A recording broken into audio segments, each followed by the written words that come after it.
Namoaka andiana mpianatra vaovao ny sekoly ambony Ifaji Pahamed andiany faharoapolo ireto mpianatra navita fiofanana ireto teny Ambatomaro nanatanterahana ny lanonana araka izao sary izao.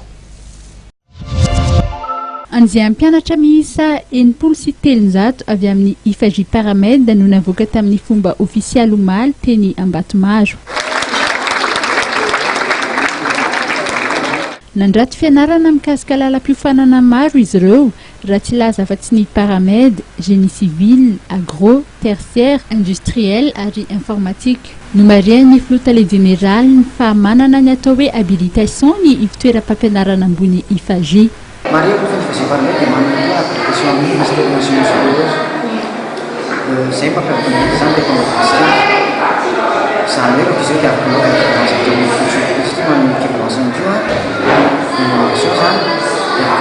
dia na yakatra zareo anao amin'ny